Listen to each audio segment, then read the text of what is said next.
আসসালামু আলাইকুম সুপ্রিয় শিক্ষক নিবন্ধন পরীক্ষার্থী ভাই ও বোনেরা, যারা 19তম প্রিপারেশন নিতে যাচ্ছেন তারা চাইলে যাদের 19তম প্রিলিমিনারি পাস নিয়ে সমস্যা রয়েছে তারা আমাদের এই হোয়াটসঅ্যাপ নাম্বারে যোগাযোগ করতে পারেন।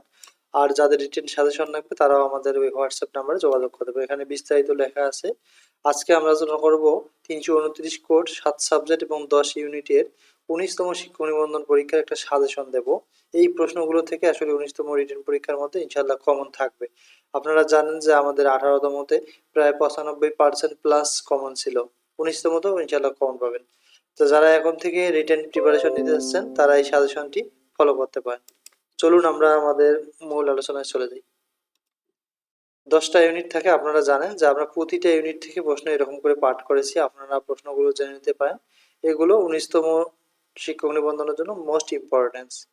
আর যাদের উত্তর সহ সাজেশনটি লাগবে তারা আমাদের ওই হোয়াটসঅ্যাপ নাম্বারে যোগাযোগ করতে পারেন। এটি হচ্ছে সামাজিক বিজ্ঞান অনুষদ, যেখানে 7টা সাবজেক্ট এবং 10টা ইউনিট থাকবে। আপনারা জানেন যে এখন যেহেতু অথবা প্রশ্ন থাকতেছে না, তাই একটু প্রশ্ন বেশি পড়তে হবে কমন পাওয়ার জন্য।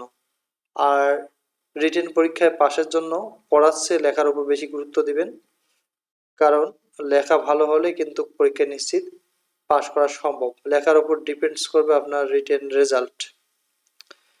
তাই রিটেন রেজাল্ট প্রথমবারে পাস করাতে আপনারা এখন থেকে প্র্যাকটিস লেখা করুন এবং এগুলো প্রশ্নের উত্তরগুলো মুখস্থ করার ট্রাই করুন। আমরা 10টা ইউনিটের প্রশ্ন এভাবে তৈরি করেছি। যাদের প্রয়োজন থাকবে তারা আমাদের এই হোয়াটসঅ্যাপ নাম্বারে যোগাযোগ করবেন। অ্যান্সার সহ আমরা এগুলোর দেওয়ার চেষ্টা করব।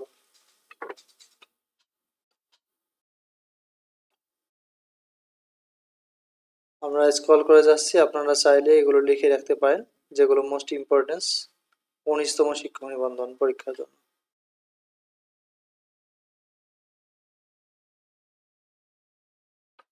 Thank you for watching. যদি ভালো লাগে প্লিজ চ্যানেলটি সাবস্ক্রাইব করবেন পরবর্তী ভিডিওগুলো দেখার জন্য।